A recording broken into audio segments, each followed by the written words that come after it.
आकाशरे सुदर्शन चक्र ही बुलिव संसार मध्यरे पड़ी दुष्टंकु नाशिव।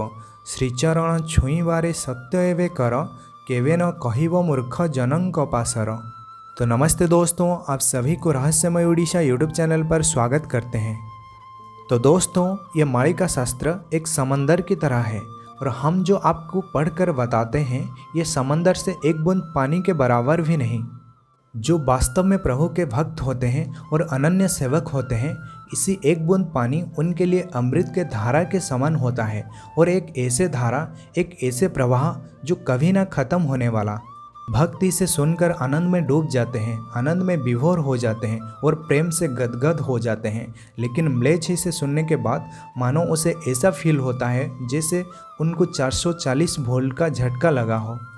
महापुरुष श्री श्री अच्युतानंद जी अपनी जुगाब्धि गीता में लिखते हैं, आकाशरे सुदर्शन चक्र ही बुलिव संसार मध्यरे पड़ी दुष्टंकु नाशिव। ये कहने का तात्पर्य कि भगवान श्री हरि अपना काल रूपी सुदर्शन चक्र को आसमान में भेजेंगे और वो वहाँ पर रहकर समस्त दुष्ट लोगों का और असुर स्वभाव लोगों का विनाश करता रहेगा। जैसे द्वापर युग में चारों तरफ कोकोआ भय छा गया था, लोगों को ये पता नहीं चलता था कि वो कौन महाशक्ति है जो लोगों का संहार कर रहा है, दुष्ट लोगों का विनाश कर रहा है। इसी तरह भगवान का काल चक्र गुप्त भाव में रहकर दुष्ट लोगों का संहार करता रहेगा। इसके बाद महापुरुष श्री श्री अच्युतानंद जी खुद कहते हैं, श्रीचरण छुई बारे सत्य एवे कर केवे न कहिब मूर्ख जनंक पासर। महापुरुष श्री अच्युतानंद जी अपनी परम शिष्य रामदास से कह रहे हैं कि हे राम, तू मेरा चरण स्पर्श करके सत्य कर कि ये बात तू किसी भी मूर्ख लोगों के सामने नहीं बताएगा। मूर्ख और अज्ञानी लोग हमेशा मालिका का निंदा करते रहेंगे। ये बात महापुरुष ने 600 साल पहले ही लिख दिया था। वो लोग अपनी अज्ञानता और मूर्खता के कारण बहुत बड़ा गलती कर रहे हैं। वास्तव में वो महापुरुष का निंदा नहीं कर रहे हैं, बल्कि श्री भगवान जगन्नाथ जी की वाणी का निंदा कर रहे हैं। मालिका में लिखा गया हर एक शब्द भगवान श्री जगन्नाथ की वाणी है, भगवान श्री जगन्नाथ की दिव्य और पवित्र वाणी से आया है। हालांकि लोग इसे अपने ही तरीके में बोलते हैं, लेकिन वास्तविक बात यह है कि ये भगवान जगन्नाथ की वाणी है। क्या पूरे सृष्टि में ऐसे कोई प्राणी है, कोई पुरुष है या फिर कोई नारी है जो कि ये बात बता सकता है कि आज से 600 साल बाद क्या होगा, और वो भी एग्जैक्टली, बिल्कुल प्रिसाइजली? ये असंभव कार्य तो वो कर सकता है जो अपने अंदर भूत, भविष्य और वर्तमान को एक बिंदु के रूप में धारण करने की क्षमता रखता है। मूर्ख और अज्ञानी लोग ना जाने क्या क्या बोलते रहते हैं। इसीलिए महापुरुष श्री अच्युतानंद जी अपनी परम शिष्य रामचंद्र से बार बार कहा है कि ये चीज़, ये गुप्त ज्ञान तुम मूर्ख लोगों के सामने मत बताना। प्रभुर महिमा बोली धर्म पाली थिव, दया धर्म सत्य शांति भाव प्रकाशिव। हमेशा धर्म के मार्ग पर चलते रहना, चाहे जिंदगी में कितना भी दुख क्यों ना आए। दुख और सुख ये जीवन का दो हिस्सा है, इसलिए जो व्यक्ति दुख और सुख को समान भाव से देखता है वही वास्तविक शांति का अनुभव कर सकता है। भगवान हमेशा अपने भक्त लोगों को ज़्यादा परीक्षा में डालते हैं, इसीलिए हमेशा धर्म के राह पर, धर्म के मार्ग पर टिका रहना, चाहे जिंदगी में कितना भी कष्ट क्यों ना आए।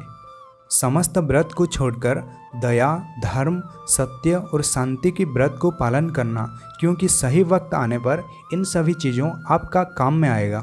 हम आपसे ये बार बार कह रहे हैं कि समय अब ज़्यादा देर नहीं, बहुत ही निकट है। जो कुछ भी होने वाला है, इन सभी चीज़ों को आप सभी देखेंगे, हम सभी देखेंगे। वक्त आने से पहले ही हम सभी को सुधर जाना चाहिए, हम सभी को सतर्क हो जाना चाहिए। क्या हमारे पास इतना धर्म बल है कि हम एक नया युग को जा सकें? जब भगवान श्री अनंत माधव कल की अवतार धारण करेंगे तब उनके सामने सिर्फ एक ही चीज़ दिखाई देगा, और वो है धर्म। जिसके पास धर्म ज़्यादा होगा वही बच पाएगा। चारों तरफ ये बातें फैल गया है कि कुछ तो बदलाव हो रहा है पूरे सृष्टि में, पूरे ब्रह्मांड में। लेकिन जो समझने वाले हैं वो समझ रहे हैं, और जो नहीं समझने वाले हैं वो आज नहीं समझ रहे हैं और कल भी नहीं समझेंगे। इसीलिए जो पहला कार्य है वो अपने आप को समझना और समझाना, क्योंकि आप दूसरों को समझ नहीं सकते या समझा नहीं सकते, और जो समझने वाले हैं उन्हें समझाने की कोई ज़रूरत नहीं, वो खुद अपने आप समझ जाते। हम लोग हमेशा सत्य को दूर से ही देखते हैं और पास जाने की प्रयास भी नहीं करते, और ये पूरा प्रभाव सिर्फ माया का ही है, जो हमेशा हमारे आंखों के सामने एक पर्दा डाल देती है और उसके अंदर सत्य छिप कर रहता है, जो चाहकर भी हम लोग उसे देख नहीं सकते। जैसे कि इसी समय सत्य के रूप में आए हैं सत्य अनंत माधव, जिसे हम चाहकर भी देख नहीं सकते, क्योंकि अभी भी हमारे आंखों के सामने माया का पर्दा डाला हुआ है।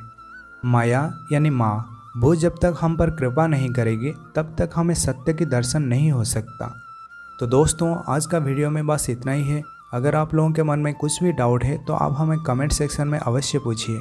आज की इस कथा को भगवान का दिव्य नाम को स्मरण करके यहीं पर रखते हैं। राम हरे कृष्ण हरे राम हरे कृष्ण हरे राम हरे कृष्ण हरे अनंत माधव हरे। तो दोस्तों, आप सभी को जय जगन्नाथ, जय पंचसखा, जय उड़ीसा, जय भारत।